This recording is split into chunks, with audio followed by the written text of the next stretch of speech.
overseeing the realms of humans and maintaining the delicate balance between earth, sea, and sky. The myth of Zeus and the Titanomachy isn't just a tale of war.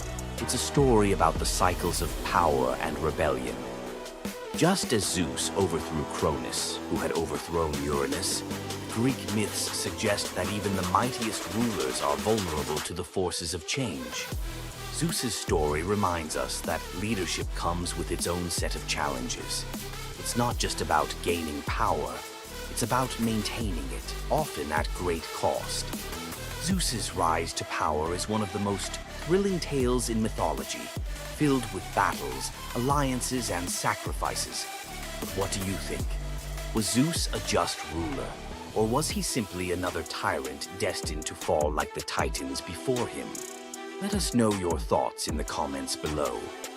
Don't forget to like this video if you enjoyed this dive into Greek mythology, share it with fellow myth lovers, and subscribe to our channel for more epic tales from the ancient world.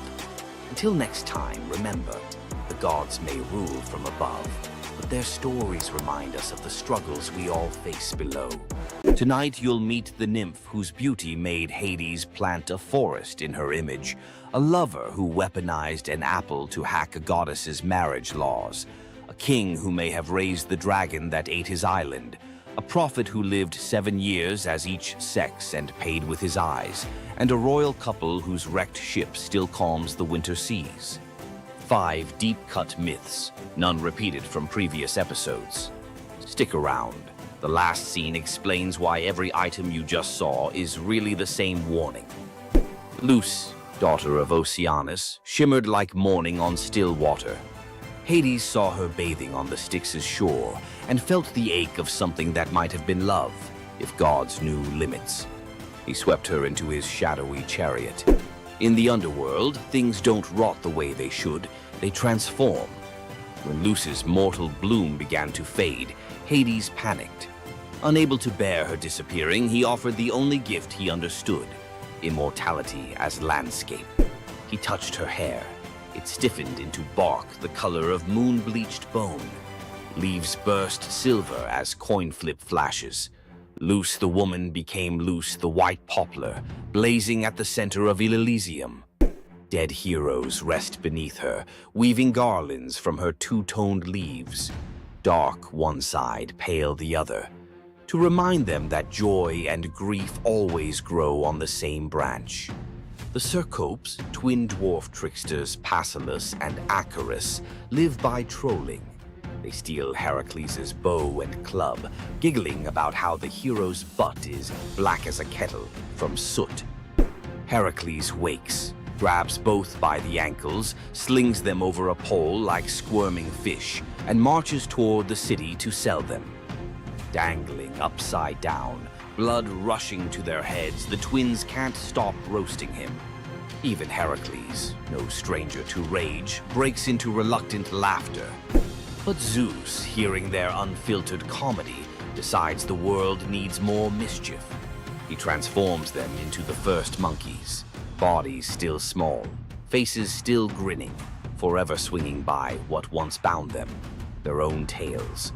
Sailors claim the Cercopes occasionally regain speech during eclipses, whispering new insults at any heroic statue within earshot. King Lycurgus hated surprises.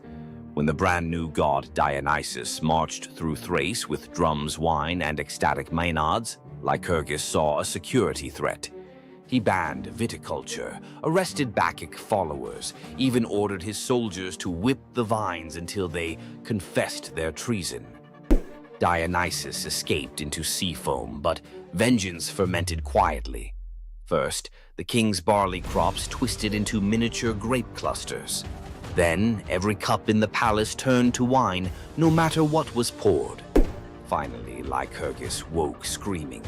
Vines were sprouting from his own feet, snaking up his calves, pinning him to the palace floor. He hacked at them only to realize he was slicing his own flesh. The vines were his veins. Driven mad, he swung an axe at what he thought were tendrils on an oak and beheaded his heir. The gods let him blister in that guilt until locals, terrified, bound him and hurled him into Mount Pangaion's man-eating cave. The vines retracted, but his screams never did. Acontius, a handsome nobody from Chios, spots rich girl Sidipe under the temple colonnade. He can't speak to her, class gap miles wide, but he can exploit Olympus's fine print. He scratches on an apple. I swear by Artemis to marry Acontius. He rolls it to her sandal. She idly picks it up and reads the words aloud, which in Artemis's precinct equals a binding oath. Sidipe leaves confused, but every time her father arranges a proper fiancé, she collapses with fever, so savage priests fear plague. The oracle digs through the divine TOS and finds the hitch. She's already sworn. When Sidipe finally weds Acontius, the fevers vanish. Artemis shows up, not angry but amused, honoring the couple with everlasting fidelity in exchange for the clever tribute. Moral: speak casually under a goddess's roof and the contract is in ink you can't see. Long before the Trojan War, the island had no king, only scattered fishermen and goats. Then a stranger arrived, Cycreus, towering, scarred, carrying a bronze spear notched with unknown runes. He spoke little, ate alone, but worked miracles. He dug cisterns where springs burst overnight, charmed a wild stallion into kneeling, and once, locals swear, stood barefoot in a ring of fire to prove courage to the storm god. By year's end, the islanders begged him to rule. They didn't know he walked with a secret.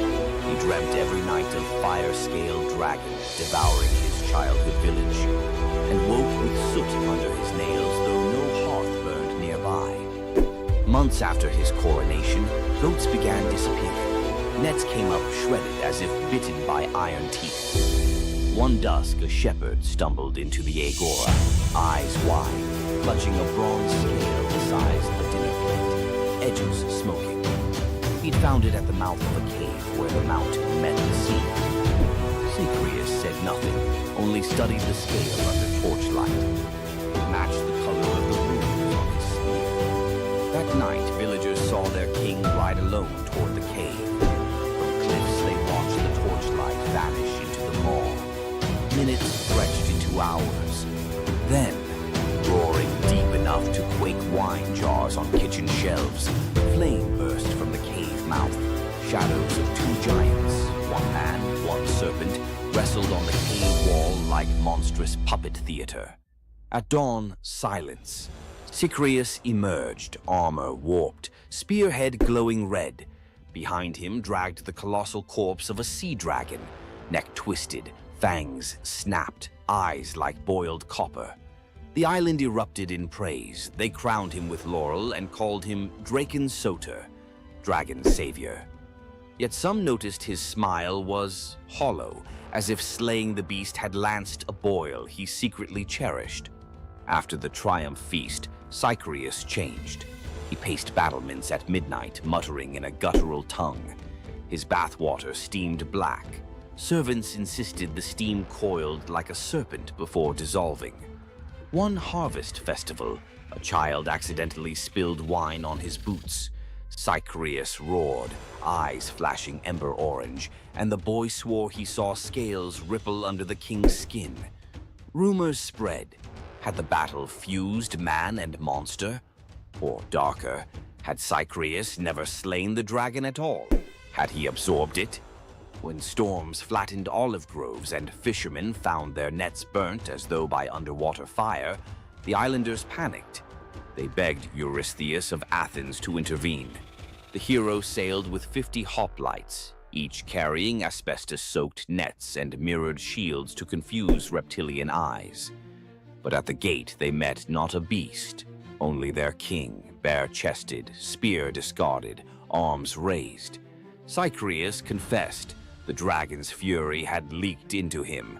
He'd battled it outside and now battled it within, losing ground each night.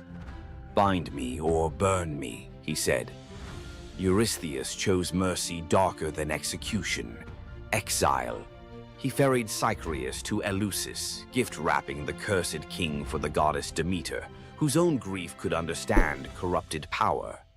Demeter accepted, appointing Cycraeus as guardian of her holy processions, his inner fire now repurposed to ward off all lesser threats.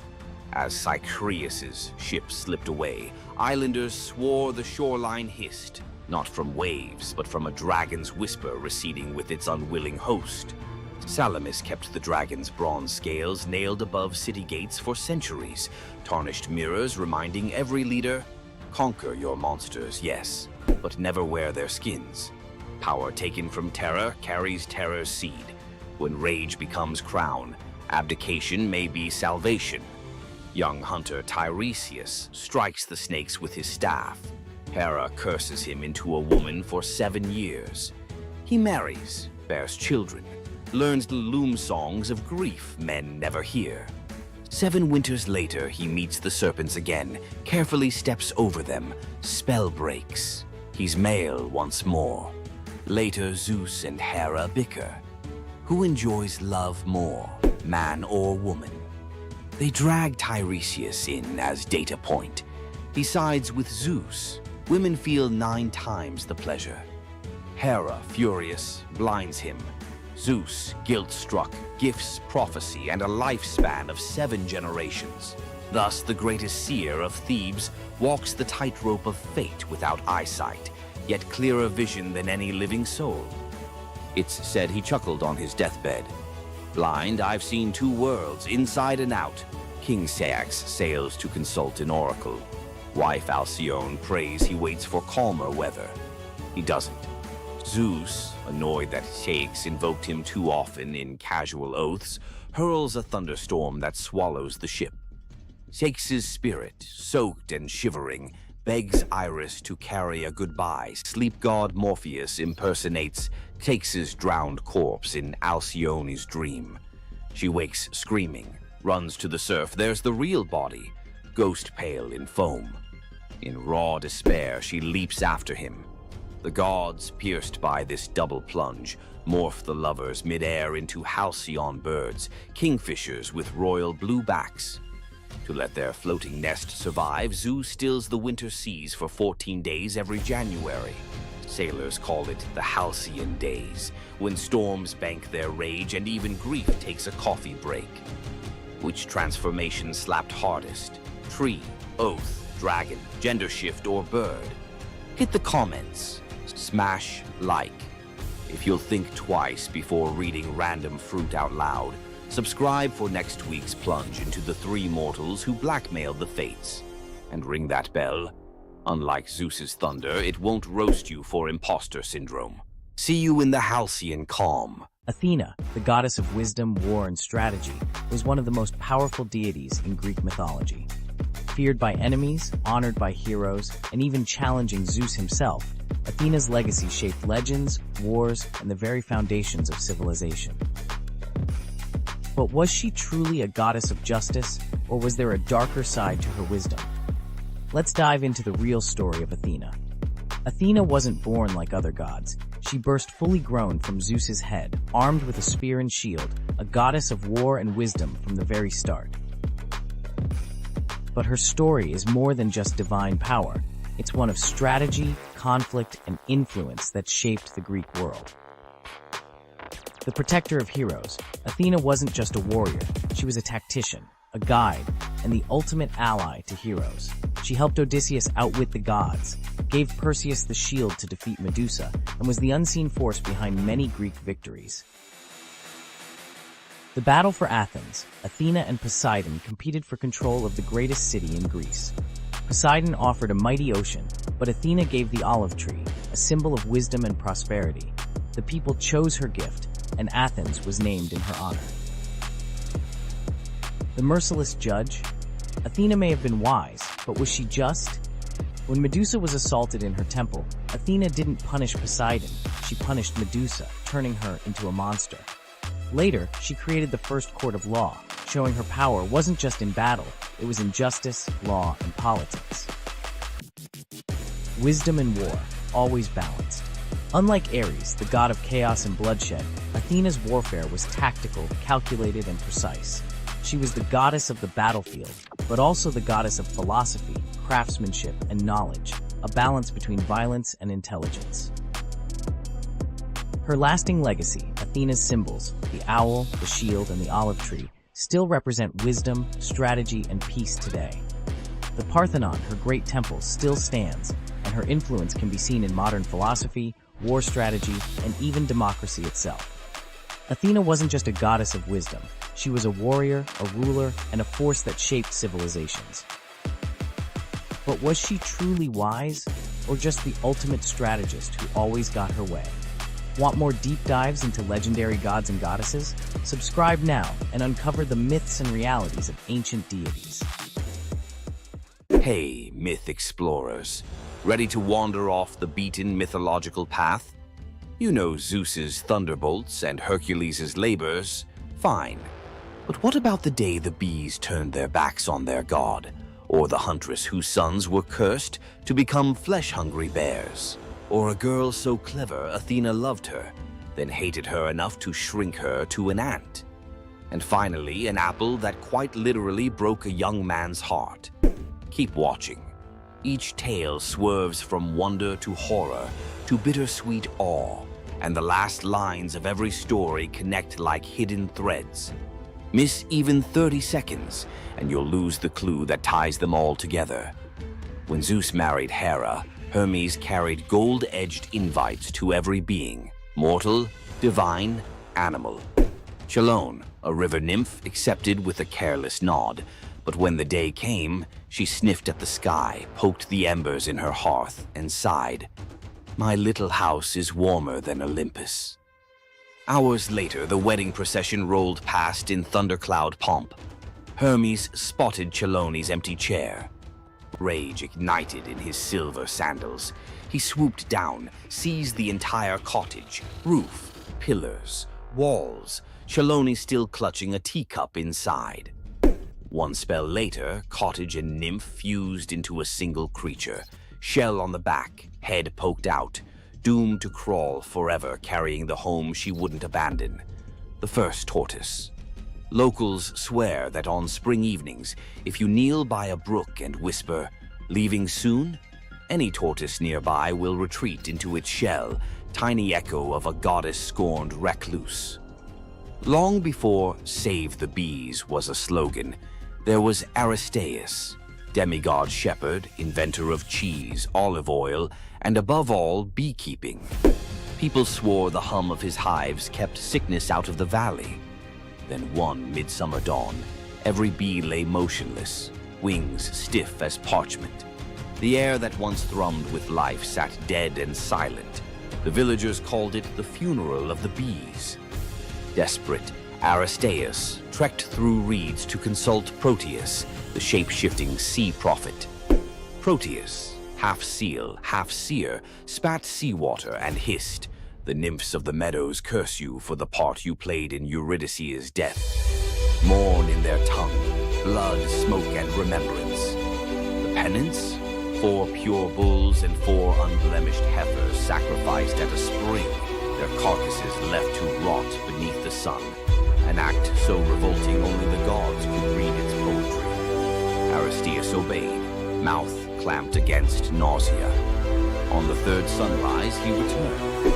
From one bull's ribcage poured a golden cloud, brand new bees poured from death itself, swirling like incense into the sky. The message was brutal but clear. Regeneration demands sacrifice. Aristaeus fell to his knees, honeyed tears streaking his cheeks as the swarm chose his outstretched arms as their first hive. King Minos wanted an army for one soldier, so Hephaestus cast Talos, a walking fortress of molten copper now hardened into bronze. 3 times a day, Talos circled the island. Invaders saw a man-sized sunrise sprinting the shoreline, hurling stones the size of oxen. Yet, the godsmith built Talos with a single flaw, a plug at his ankle, sealing a vein that pulsed ichor, divine lifeblood. Cue Jason and the Argonauts, desperate to dock. The witch Medea stepped forward, eyes glinting like mercury. "Mighty Talos, you are metal, but do you feel pain?" She sang of mortality, of rust, of endless duty with no rest. The bronze giant, half mind, half mechanism, knelt suddenly aware. A breeze teased the nail loose. One crimson gold jet spurted. Talos staggered, knees carving trenches in sand, and crashed, an empty shell echoing like a temple bell. Crete was silent but for the hiss of ichor boiling away. Local fishermen still claim some sunsets tint the sea bronze, Talos's lifeblood swirling just beneath the waves, hunting for its lost shell. Coronis of Thessaly loved Apollo, or thought she did, until a mortal soldier caught her eye.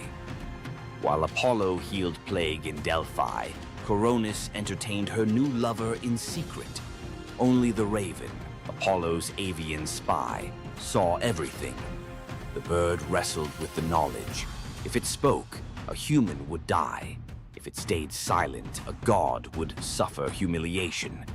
Instinct 1, loyalty to the sun.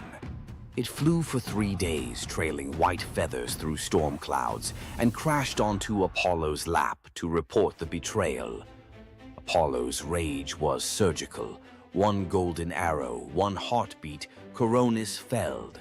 But as her blood soaked the sheets, guilt hit harder than plague, because Coronis carried his unborn son, Asclepius. Apollo yanked the child from the dying womb, gave him to the centaur Chiron, and spun on the trembling raven. "You wanted me to see darkness. Now wear it." Flames the color of a lunar eclipse licked across white plumage, charring every feather jet black. The raven screeched, not from pain, but from shame immortalized. From then on, ravens lost the ability to speak in clear words. All that's left is the croak that sounds like a secret you can't quite make out. King Salmoneus looked at Olympus and saw a marketing opportunity. He forged iron wheels that struck bronze streets, sparking hellish fire. He hung bronze kettles along rope bridges, and when his servants tugged the ropes, they roared like thunder across the sky. During festivals, he hurled lit torches from his chariot, shouting, "Tremble, mortals! I am Zeus!" Crowds, half fearful, half entertained, showered him with offerings. Thunder for Hire became the hottest ticket north of Delphi, but word climbed the air like smoke, reached the real Zeus, who waited for the perfect dramatic sting. On Salmonia's grandest fate, dark clouds gathered, but the sky remained eerily quiet. Salmoneus rode out, ready to drop his counterfeit thunder. Zeus answered with the genuine article, a single bolt that vaporized the rope bridges, melted the bronze road into a river of screaming metal, and hurled Salmoneus, chariot, horses, ego, into Tartarus. There, chained to a rotating rock, he hears only one sound. Authentic thunder he can never claim. Locals swear the ruins of Salmonia still ring on electric nights. Metallic echoes of Zeus performing an audit on false advertising. Polyphonte, one-time devotee of Artemis, vowed to remain chaste, but Aphrodite, never fond of holdouts, infected her with lust for a passing bear. Yes, a bear. Polyphonte vanished into the woods and returned months later with twin boys, Agrius and Aureus, towering, coarse-haired, with appetites that chilled the blood. They laughed at altars, hunted travelers, and roasted human limbs over campfires. Zeus finally snapped. He ordered Hermes to punish the whole family in whatever way preserves terror for future ages. Hermes, unwilling to butcher newborns, enlisted Ares, who gleefully bound the twins upside down and hacked off hands and feet. But before the blade fell again, the gods changed their minds, opting for metamorphosis over gore. Polyphonte became the Strix, a death omen owl whose shriek freezes armies. Aureus twisted into a towering eagle owl, herald of war. Agrius sank into the body of a vulture, forever gnawing carrion. And the family's hillside cave? Locals swear it still reeks of smoke and sweet meat. Farmers mark its mouth with iron nails. Iron, they say, silences bare-born ghosts. Next time an owl howls before battle, remember Polyphonte's cursed lullaby, a mother's love curdled into dread for every soldier who hears it. Athena once chose an Attic girl named Myrmex as her personal protégé. The goddess introduced a dream project, the world's first plow. Myrmex watched, learned, then, intoxicated by the crowd's applause, whispered that she had invented the tool. Athena's gray eyes darkened. Soon after, a jealous wind shoved Myrmex while she harvested wheat. She staggered, dropped an armful of sheaves, and heard laughter, a cruel echo of her own boast. Athena emerged, face sorrowful. You craved the harvest without the humility. She tapped the girl's forehead. Instantly, Myrmex shrank, limbs splitting, waist pinching. An ant scuttled where a maiden had stood, destined to steal crumbs of grain for eternity, mimicking the theft of Athena's credit. Centuries later, Zeus needed loyal subjects for his son Aeacus in barren Aegina. He saw the ant swarm and, in a grim joke, transformed them into soldiers. The Myrmidons, silent, disciplined, famous under Achilles at Troy. The bravest army in myth owes its origin to a single boastful sentence. Medusa grew up alongside the breathtaking Adonis under the roof of King Cinyras. Where Adonis was radiant, Medusa was steady, guard, confidant, brother in all but blood. When a boar gored Adonis in Aphrodite's sacred grove, every flower dimmed, and Medusa felt his chest collapse inward. Days later, they brought Adonis's body home. Melas strung a rope from a pomegranate tree and hanged himself, grief carving deeper than any tusk. His wife Pelia followed. Aphrodite arrived, drenched in her own tears, too late to save them, but not too late to transform them. Melas became the apple tree, branches heavy with fruit the color of heart blood. Pelia became the dove, eternal companion to Aphrodite, cooing in the apple's boughs. Their infant son, also named Medusa, was spared and ordered to Delos to teach islanders the craft of shearing sheep.